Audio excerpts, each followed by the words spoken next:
Halo rekan-rekan mahasiswa, Assalamualaikum warahmatullahi wabarakatuh. Jumpa lagi dengan saya, Anwar Fuadi.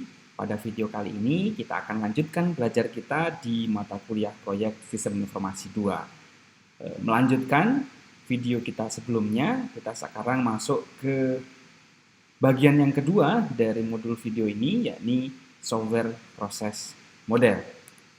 Nah, kita masuk ke modul yang kedua ini pada bagian yang pertama, yaitu tentang software proses. Tujuannya adalah biar rekan-rekan mahasiswa itu memiliki pengetahuan tentang model generik. Seperti apa sih sebenarnya tahapan-tahapan untuk membuat sebuah software begitu, secara generik, secara umum. Nah, yang pertama yang harus kita pahami adalah apa sih sebenarnya perbedaan dari program dan software. Ada yang tahu kira-kira? Boleh di pause videonya dan kemudian bisa menjawab terlebih dahulu. Nah, apa bedanya program dengan software? Kalau melihat dari diagram ini, berarti program itu adalah bagian dari sebuah software. Sedangkan software itu adalah gabungan dari program, kemudian ada dokumentasi, ada juga operating procedure atau SOP atau POS. Nah, begitu. Paling gampang begini memikirkannya. Nah, ketika teman-teman belajar di mata kuliah pemrograman berbasis objek misalkan, teman-teman mau belajar membuat program atau membuat software? Nah, benar ya, teman-teman belajar membuat sebuah program, teman-teman belajar coding. Begitu juga dengan mata kuliah lain yang berjudul pemrograman. Misalkan konsep pemrograman, teman-teman belajar membuat program dengan menggunakan bahasa C atau C++. Pemrograman mobile, nah, teman-teman belajar membuat program untuk Android ataupun untuk iOS, untuk iPhone. Sedangkan kalau di mata kuliah kita ini, proyek Sistem Informasi 2, teman-teman belajar membuat sebuah software. Makanya mata kuliah ini sedikit lebih kompleks dibanding mata kuliah yang pemrograman saja, karena di sini teman-teman tidak hanya membuat program, tetapi teman-teman harus melengkapi program yang dibuat itu dengan dokumentasinya, dilengkapi dengan operating procedure-nya, dilengkapi dengan manualnya, petunjuknya, dokumentasinya, begitu. Jadi jelas ya perbedaan antara apa itu program, apa itu software. Jadi program itu adalah bagian dari software. Di mata kuliah pemrograman, teman-teman belajar membuat program, sedangkan di mata kuliah proyek sistem informasi ini, teman-teman belajar membuat software, yaitu program yang dilengkapi dengan dokumentasi. Oke, ini pengertiannya. Nah, kalau kita bicara dokumentasi, tadi ada dua ini ya, ada documentation, kemudian ada operating procedure. Kalau kita bicara dokumentasi, seperti apa sih dokumentasi yang diminta sebenarnya supaya ini bisa disebut sebagai sebuah software? Nanti di fase analisis atau specification kita akan membuat membuat dokumentasi untuk formal specification, kita menyusun konteks diagram, kita menyusun flow diagram, kemudian di fase design kita akan membuat flowchart, kita membuat activity diagram. Teman-teman nanti akan saya tugaskan untuk membuat entity relationship diagram yang sudah teman-teman pelajari di mata kuliah basis data ya pastinya ya. Kemudian di fase implementasi, teman-teman akan membuat program yang source code-nya harus didokumentasikan. Barangkali nanti source code-nya harus didokumentasikan dalam bentuk repository dan lain sebagainya. Kemudian ketika software-nya sudah jadi, teman-teman harus menguji tuh. Nah, ketika menguji, teman-teman kan menyiapkan test case skenario-nya. Teman-teman menyiapkan skenario pengujiannya, datanya seperti apa yang akan digunakan. Kemudian hasilnya dilaporkan, hasilnya di backup, sehingga kita akan memiliki dokumentasi yang lengkap untuk sebuah program. Kemudian ada bagian lain dari software, yaitu prosedur operasi atau manual penggunaan atau standar operating procedure begitu ya. Jadi banyak istilah yang digunakan. Di sini intinya adalah ada petunjuk penggunaan. Jadi kalau tadi dokumentasi itu adalah mendokumentasikan bagaimana softwarenya itu dibangun, apa dasarnya, sedangkan di sini prosedur operasi ini adalah berisi dokumen yang bisa digunakan oleh pengguna akhir dari software untuk menggunakan softwarenya dengan baik, dengan mengikuti manual, dengan mengikuti panduan yang disediakan oleh pengembang, oleh kita. Nah, di sini ada dua jenis, ada operation manual, ada user manual yang mungkin teman-teman sering melihat ya, ada installation guide, petunjuk penginstalan, ada sistem administration guide, kalau teman-teman menjadi administrator, bagaimana cara mengatur bagian A, bagian B, dan lain sebagainya. Ada beginner's guide, quick start, dan lain sebagainya. Reference material, mungkin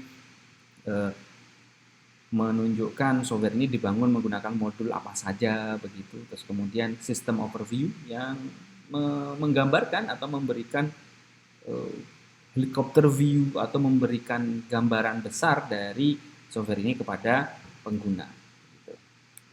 Nah, kemudian tadi kalau kita bicara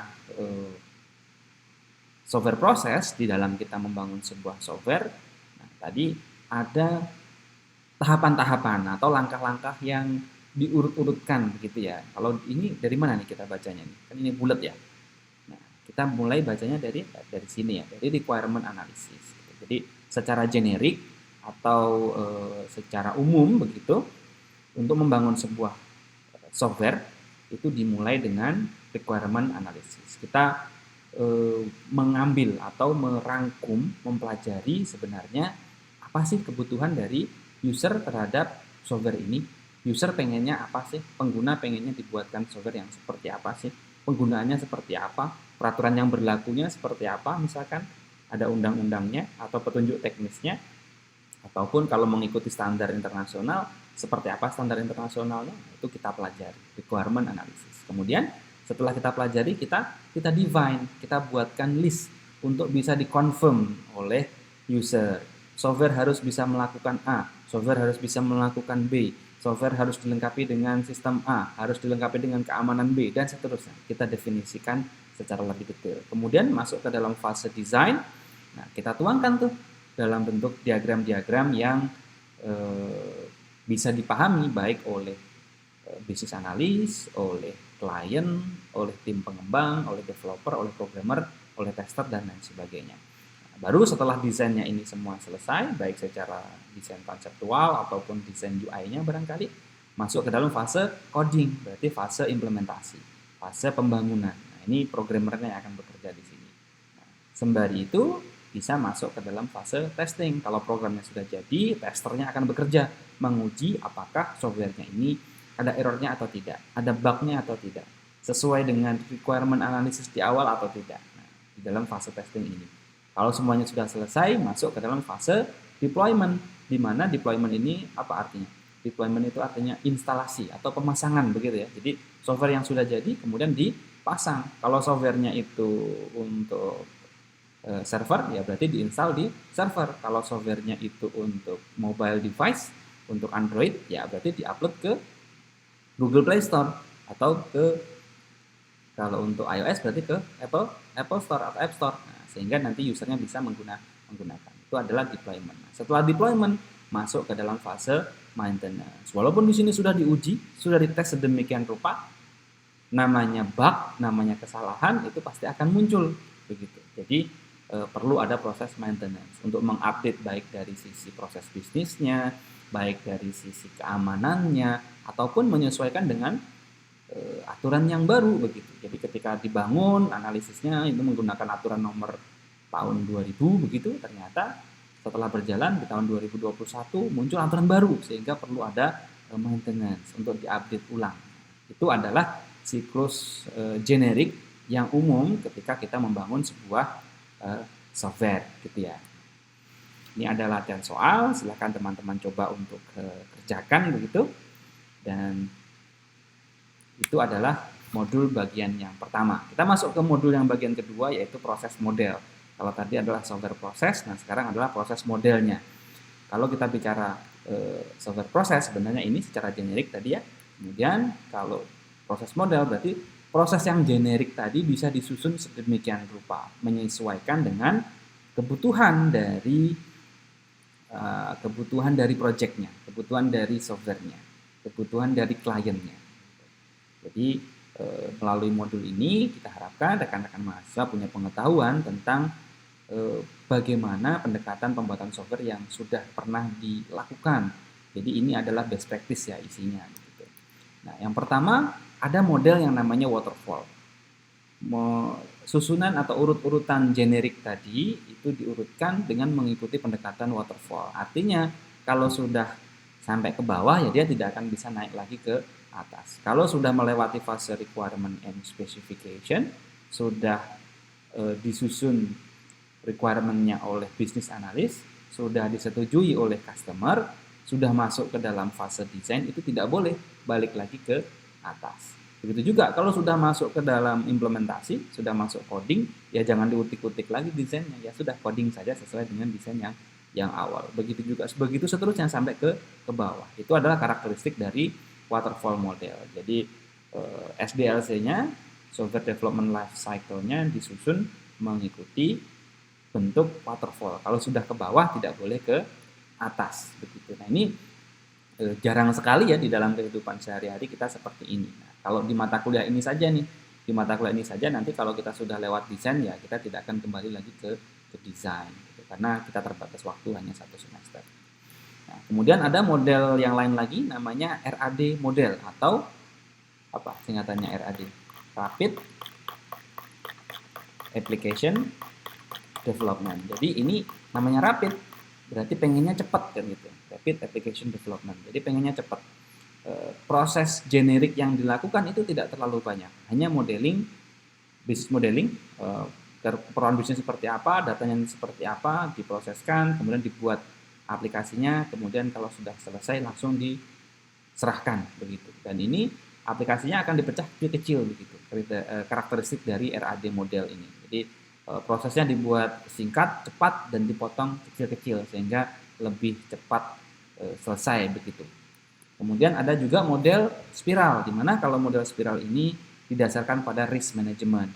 Setiap dari progres yang berjalan, mulai dari prototype, design, code, integration, test, dan seterusnya, nanti akan masuk ke fase yang namanya risk management. Jadi ada tambahan di situ. Jadi akan diidentifikasi lebih detail setelah satu iterasi begitu ya, satu iterasi apakah ada resiko yang muncul, kalau tidak ada resiko yang muncul kemudian masuk ke iterasi yang selanjutnya. Itu adalah karakteristik dari spiral model. Kemudian ada lagi model yang namanya V model gitu. Ini sebenarnya adalah adaptasi atau penyempurnaan dari model waterfall, di mana kalau sudah turun ke bawah itu tidak bisa naik ke atas. Nah, kalau V model sebenarnya sama, tidak boleh lagi kembali, cuman dia langsung begitu.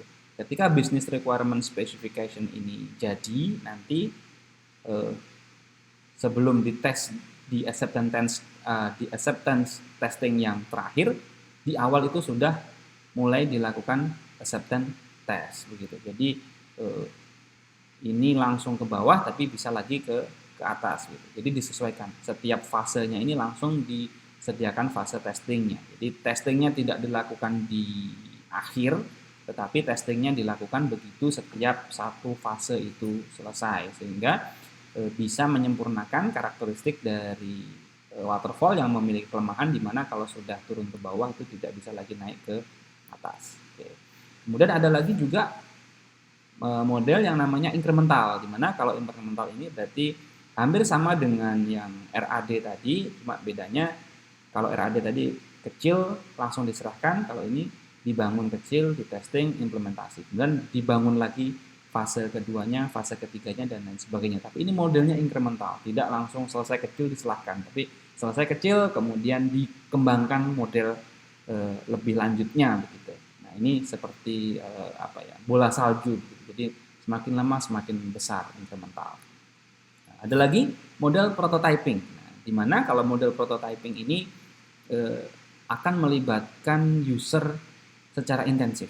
Jadi ketika requirement gathering, kemudian quick decision, jadi analisisnya tidak perlu terlalu dalam terlebih dahulu, karena kalau analisnya itu membuat analisis terlalu dalam, nanti jangan-jangan dalam tetapi malah berbeda dengan yang sebenarnya diinginkan oleh user. Nah, lebih baik requirement-nya dikumpulkan, analisisnya tidak perlu terlalu dalam, kemudian langsung dituangkan dalam bentuk prototype.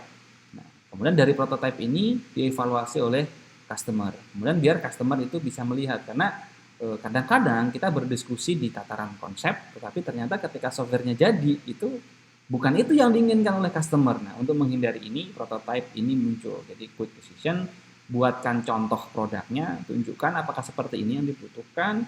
Kalau masih ada tambahan, berarti di refine lagi, didesain lagi, dibuat prototipenya lagi. Kalau customernya sudah oke, sudah diterima, oh ya memang benar seperti ini yang kita mau, begitu ya, karena melihat wujud aslinya, langsung bisa dilanjutkan ke fase berikutnya. Itu adalah model prototyping atau prototype model. Oke, ini ada latihan soal yang bisa teman-teman kerjakan, dan sampai jumpa.